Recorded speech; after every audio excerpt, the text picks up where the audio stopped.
Fazemos agora direto SIC Notícias até a Itália, junto dos enviados João Nuno Assunção e Jorge Oliveira. Boa tarde, João. Qual é o impacto económico provocado por esta situação?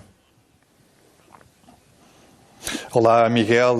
Nesta altura, a quarentena está em vigor, abrange 11 municípios da comuna de Codogno, a mais afetada por este surto de Covid-19, mas a quarentena, é preciso lembrar que afeta cerca de 50 mil pessoas que estão retidas nas chamadas zonas vermelhas e, naturalmente, isso está a ter impacto não só nessas regiões que estão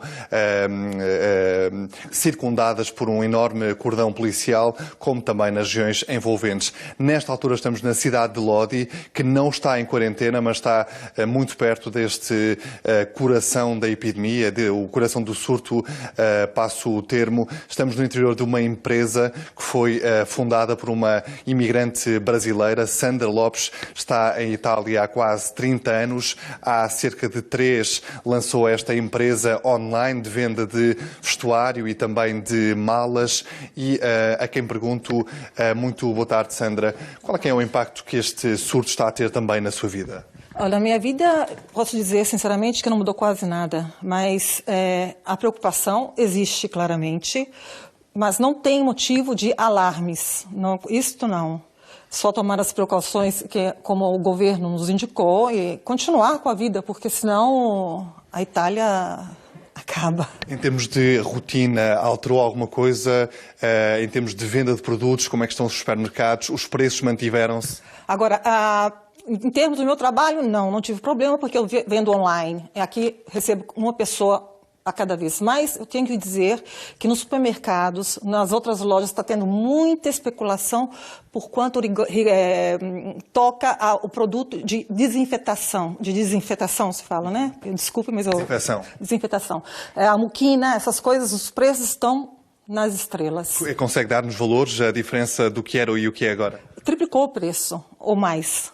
Triplicou. Ou seja, uma especulação enorme. Uma especulação gigantesca. E isso prejudica a economia da Itália e do país. Falar em economia, precisamente, nós estamos na região que é motor económico de Itália. O que é que se espera que um surto como este possa ter? Que consequências possa ter na economia do país e da região também, naturalmente? Claramente vai alterar muitíssimo, porque a Itália já estava atravessando um período muito difícil. Agora, com esse problema, com esse alarmismo fora do tempo, quer dizer, vai piorar a situação, principalmente para os pequenos produtores, para também as grandes fábricas que deixaram os operários em casa, sem trabalho. A economia não vai girar, as lojas estão fechadas. Por quê? Porque as pessoas estão com medo exagerado. Eu acho. Mesmo nas empresas que não estão situadas na zona que está em quarentena, ou seja, nesta área que está muito próxima dessa área vermelha, há muitas empresas afetadas. Há empresas com trabalhadores que não vão trabalhar, que estão em casa. Como é que isso está a acontecer? Muitas fábricas, até alimentares, fechadas, com os operários, os trabalhadores em casa. Vamos ver, claro que vai afetar a economia da Itália. Pessoalmente, assusta esta possibilidade do surto se poder propagar ainda mais? A Sandra tem uma filha jovem, é uma coisa em que pensa? Eu penso sim. Claramente eu não vou deixar minha filha pegar um trem cheio de gente, eu não vou deixar minha filha pegar um ônibus cheio de gente. Faço tudo para ela ter a possibilidade de evitar esse contágio. Claro, o perigo existe, mas sem alarmismo, eu falo, com consciência, tomando as precauções, lavando as mãos, com higiene. É isso que eu acho que precisaria. Nota que há menos pessoas nas ruas, nos centros comerciais, nas lojas, do que havia, por exemplo, há uma semana atrás? Parece sim, parece uma cidade fantasma.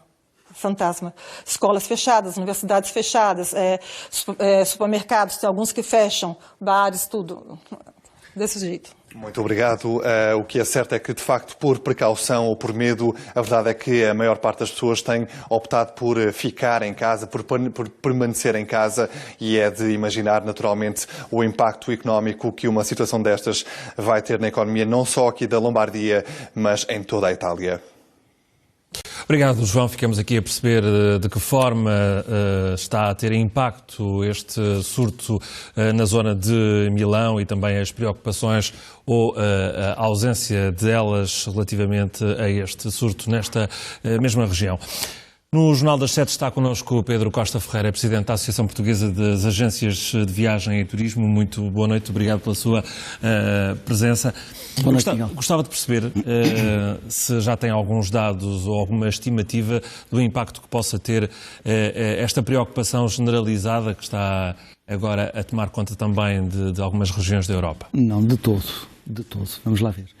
É tudo muito cedo e a palavra-chave de todo este problema é imprevisibilidade. Se a palavra-chave é imprevisibilidade, o mais razoável, o mais prudente, o mais sereno é esperar um pouco. E, portanto, não há dados objetivos.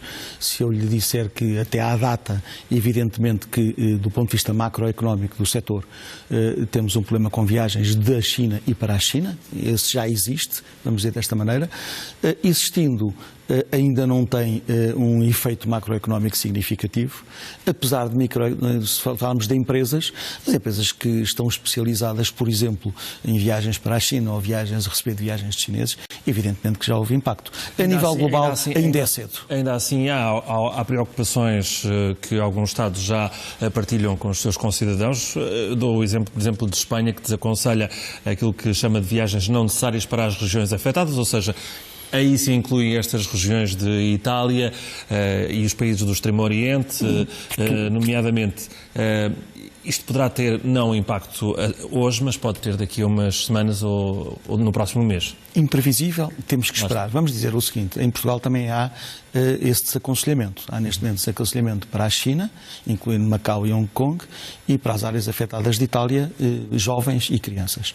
Neste momento é o que o Portal das Comunidades desaconselha, viagens não essenciais para estas regiões. E, desse ponto de vista, é evidente que não se esperam reservas nos próximos dias para estas regiões. Nós estamos a aproximar de uma época do ano em que há muitas viagens de estudantes, viagens de estudo, viagens lúdicas, todos nós sabemos estas viagens de finalistas. Também aí poderá haver algum impacto. Já houve algum cancelamento, alguma alteração em função do que está a acontecer? O impacto a nível de reservas, eu penso que as reservas nem estará a haver, porque viagens finalistas são viagens organizadas e, portanto, provavelmente a grande maioria estará reservada, vamos dizer assim. Não conhecemos cancelamentos. Agora, é evidentemente que a palavra-chave das agências de viagens são os seus clientes e, portanto, haverá com certeza um espaço de diálogo para gerir o maior medo, o menor medo, o maior à vontade, o menor à vontade, depende de cada caso, de cada pessoa e cada pessoa, em diálogo com a agência de viagens, vai decidir em conformidade com a sua situação pessoal. Portanto, haverá margem para trocar uma viagem de data, para... Caso a caso, haverá margem para muita coisa. Generalizar, eu não gostaria de generalizar, primeiro porque há alguns enquadramentos legais e as generalizações jurídicas são muito perigosas, mas caso a caso, é evidente que se um cliente não estiver hoje muito confortável com a viagem que reservou, terá que dialogar com o seu agente de viagens, que lhe vai perguntar: é para junho, podemos esperar um pouco, é possível cancelar sem gastos, olha, até a determinada data ou já não é, ainda há um determinado gasto. Há todo este tipo de diálogo que pode ser feito. Mas, não sei se me permite, nós temos o dever de enfrentar estas coisas todas com alguma serenidade. Nós já tivemos o 9/11, nós já tivemos outras... a SARS, por exemplo. É evidente que há algum gerir do medo quando o processo se inicia, mas o mundo reage, as organizações mundiais de saúde reagem. Veja bem, quais são os números hoje? Cerca de 80 mil infectados, cerca de 2.700 mortos, o que significa uma taxa de mortalidade muito baixa, sobretudo se compararmos com crises anteriores semelhantes, e algo que ninguém fala, cerca de 30 mil recuperados. Eu compreendo a sua visão. Tudo tem que ter algum equilíbrio. Morreram o ano passado.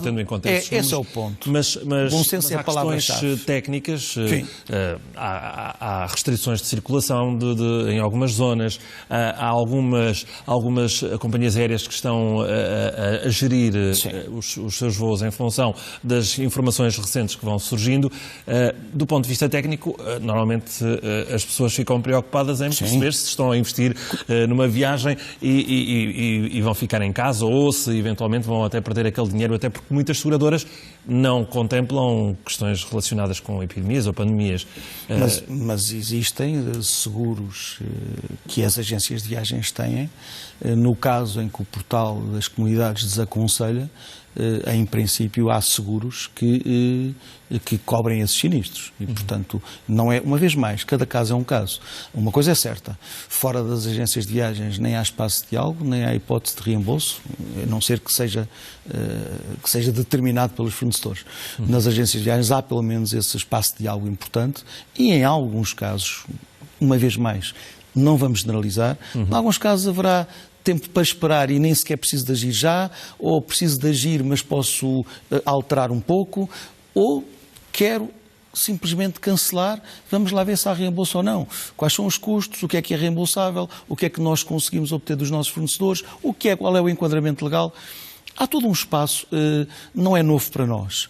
Acontece hoje, num caso destes, em maior quantidade. Mas não é uma novidade para o agente de viagem na sua relação com o cliente. Só para terminar, e num tipo de turismo muito em particular, os cruzeiros, que tivemos aquela situação complicada do Diamond Princess, nessa área sentiram alguma diferença ou não? É tudo muito cedo. Vamos ver. Não temos notícia de uma onda de cancelamentos. É cedo para se dizer que as reservas diminuíram. Mas, ouça, eu acho que é de bom senso pensar que o dia de hoje não foi um dia extraordinário de reservas. Eu, por acaso, telefonei a um operador importante em Portugal para aferir e ele disse-me o dia até não foi nada mau, estamos satisfeitos. Mas eu não esperaria esse comentário de todo o mercado. E, portanto, é evidente que poderá haver aqui algum atenuar das reservas até as coisas ficarem mais esclarecidas. Antes disso, vai ser difícil. Mas o contacto mantém-se. Hoje o aeroporto esteve a funcionar, as pessoas embarcaram para as suas férias ou para as suas viagens empresariais e outras cancelaram. É desta diversidade que nós temos que viver e que temos que gerir. Pedro Costa Ferreira, obrigado por nos trazer a sua perspectiva e a perspectiva das agências de viagem e turismo para percebermos de que forma também estão a lidar com esta questão do coronavírus. Muito obrigado, Miguel.